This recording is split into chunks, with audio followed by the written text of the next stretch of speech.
Bonjour à tous les amis, j'espère que vous allez bien. Aujourd'hui on se retrouve pour une nouvelle vidéo Mercato. Aujourd'hui on se retrouve pour une vidéo, on va parler de Jorginho au FC Barcelone pour remplacer au poste de pivot Sergio Busquets gratuitement l'été prochain 2023. Donc les amis, on va en parler dans cette vidéo. On va regarder ses qualités et ses défauts, ses points forts et ses points faibles. Qu'est-ce que Jorginho pourrait rapporter au Barça? On va parler de son probable futur salaire. Bref les amis, vous allez avoir toutes les infos dans cette vidéo, donc restez bien jusqu'à la fin, c'est très important. Et non, on perd pas de temps, c'est parti pour la vidéo.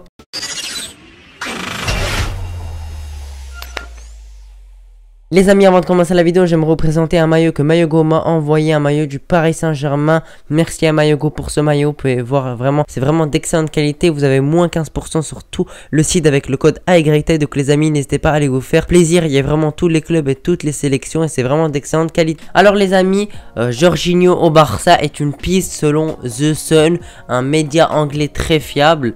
Le Barça envisage de le recruter car Sergio Busquets, c'est quasiment fait, voilà, c'est quasiment officiel.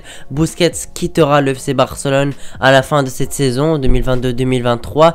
Donc il y aura un poste à combler et Jorginho fait partie des pistes très fiables, sachant que c'était un joueur qui a été dans le top 3 du Ballon d'Or la saison passée pour le Ballon d'Or 2021. Il a été un milieu très important pour le succès de Chelsea à la Ligue des Champions et également à l'Euro 2020. Donc tout simplement, Jorginho a su être une pièce très importante. Il a su se démarquer par son intelligence de jeu, sa qualité sur penalty, tireur penalty indiscutable, que ce soit simplement avec son pays l'Italie où il a gagné notamment l'Euro 2020, ou que ce soit aussi Chelsea où il a aussi gagné la Ligue des Champions, où il a simplement tiré tous les penalties et on a raté quasiment aucun. En plus, les penalties les plus importants, ceux qu'on attend simplement, il y a des moments très importants dans certains grands matchs, il y a quelques penalties qui se créent et simplement les équipes ne se doivent pas de les rater. Et heureusement que Jorginho a été présent pour Chelsea et pour l'Italie pour les marquer, parce que ce soit au tir au but avec l'Italie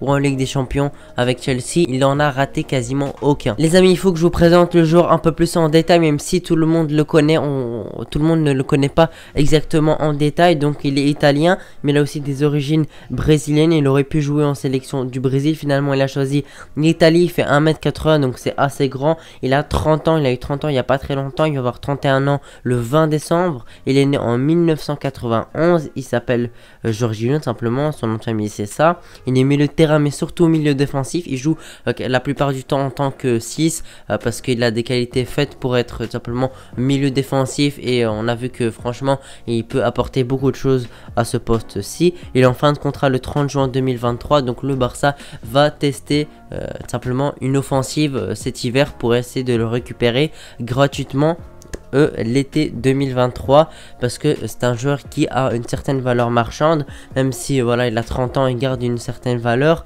et l'avoir gratuitement déjà c'est une très bonne chose parce que ça pourrait pourquoi pas combler nos déficits dans certains postes, surtout pour Busquets parce que Busquets va quitter le Barça.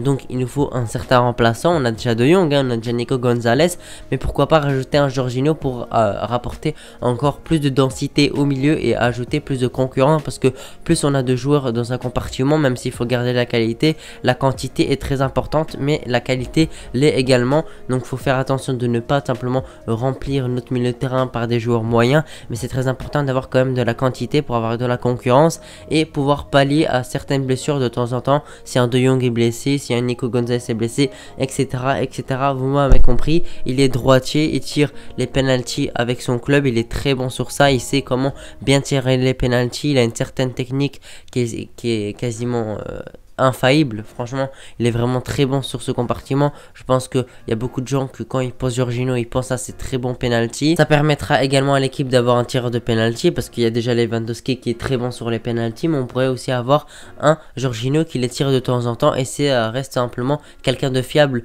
sur les penalties. Donc ça pourrait aussi être bon, voilà, d'avoir des tireurs de penalty, parce qu'il y a des moments dans des grands matchs, que ce soit simplement au Classico, Ligue des Champions, dans des matchs essentiels de Liga, il y a des moments où tu as des penalties et tu dois pas les rater, et un Lewandowski ou un Jorginho pourrait nous aider à ne pas rater certains penalties qui peuvent vraiment être décisifs pour la suite de la saison. Il est à Chelsea depuis le 14 juillet 2018, donc il a fait pas mal de saisons. Là, il va faire sa 4e, donc franchement c'est assez pas mal. Il va quitter Chelsea gratuitement. Pour l'instant il n'y a pas trop de contact entre Jorginho et Chelsea pour une prolongation de contrat, donc il quittera très probablement le club en agent libre, donc il pourra choisir le club qu'il veut. Chelsea n'a rien à dire là-dessus, il choisit le club de son souhait, et il pourrait choisir bien évidemment le Barça parce que le Barça envisage de le recruter pour l'instant. Bref, également c'est un joueur assez intelligent, voilà, à son poste de milieu défensif, il sait jouer intelligemment, c'est pas un joueur qui dégage des ballons pour rien, c'est un joueur qui conserve le ballon, voilà, s'il l'a dans les pieds, c'est très compliqué de lui prendre, c'est un joueur qui conserve bien le ballon et qui sait faire les passes au bon moment. C'est un joueur également qui récupère pas mal de ballons parce que son poste c'est milieu défensif, il doit essayer de récupérer des ballons que ce soit haut ou bas pour lancer une contre-attaque ou pour récupérer des ballons très dangereux qui peuvent nous mettre en difficulté dans certaines contre-attaques ou simplement dans des offensives de l'équipe adverse. Et également un petit défaut parce qu'il n'a pas que des qualités, il fait quasiment aucune passe décisive dans sa carrière, je vais vous dire un peu plus tard dans la vidéo, mais il n'a fait quasiment aucune passe décisive, il fait beaucoup de passes, il participe au jeu, mais par contre quand c'est pour être décisif sur des passes, il n'est quasiment jamais là, mais c'est un peu pardonnable parce qu'il est très bas sur le terrain parce que c'est un milieu défensif, donc ce n'est pas grave non plus, on n'attend pas un milieu défensif à marquer ou tout simplement mettre des passes décisives, donc il n'y a pas de souci par rapport à ça bien évidemment. Les amis, si vous voulez les stats, cette saison 8 matchs, toutes compétitions confondues, que ce soit simplement 6 matchs de première ligue et 2 matchs de Ligue des Champions, il a marqué un but et il a fait 0 passes décisives. Et pour tout simplement les amis, pour la saison 2020-2021, la saison passée, en 43 matchs, toutes compétitions confondues, 8 buts et 2 passes décisives. Donc il en fait très rarement, même si voilà, il en fait 1 ou 2 ou 3 par saison. Mais ça reste vraiment pas incroyable, simplement pour un milieu de terrain. Mais voilà, les milieux de terrain, personne n'est parfait, donc tout le monde a des défauts dans certains compartiments, donc ça c'est normal, mais il marque aussi quelques buts. On a vu voilà une dizaine de buts par saison qui sont tout simplement les penalties, hein. Il marque très peu de buts dans le jeu, c'est souvent 1 ou 2, et la plupart du temps ces buts c'est des penalties très bien tirés. Donc les amis, pour conclusion, c'est un joueur qui rejoindrait le Barça totalement gratuitement, libre de contrat, pour un petit salaire. On parle de 5, 6, 10 millions d'euros, on sait pas trop actuellement, mais on parle surtout de 5 à 6 millions d'euros par an. Donc je trouve ça assez pas mal. Au-dessus pour moi c'est trop. Voilà, Jorginho pour ce salaire là c'est assez bon. Il faut pas oublier que c'est un joueur de grand club. C'est un joueur qui a gagné énormément de trophées, qui est titulaire dans que ce soit dans son club ou dans sa sélection. Même s'il a eu quelques défauts, même si actuellement il n'est pas dans sa meilleure forme. Il a 30 ans. Il a passé 4 ans à Chelsea. Et surtout l'argument, hein, voilà, surtout c'est pas pour l'acheter 40-50 millions d'euros, c'est surtout pour le prendre gratuit parce que Busquets va quitter le Barça. Donc c'est ça surtout l'opportunité que le Barça peut prendre. N'hésitez pas à me dire vos avis dans les commentaires. Est-ce que pour vous c'est une bonne opportunité de récupérer Jorginho totalement gratuitement avec un petit salaire? Les amis, je vous invite à laisser votre avis dans les commentaires. En tout cas moi je suis assez mitigé parce qu'on a déjà Frenkie de Jong et Nico Gonzalez au poste de numéro 6.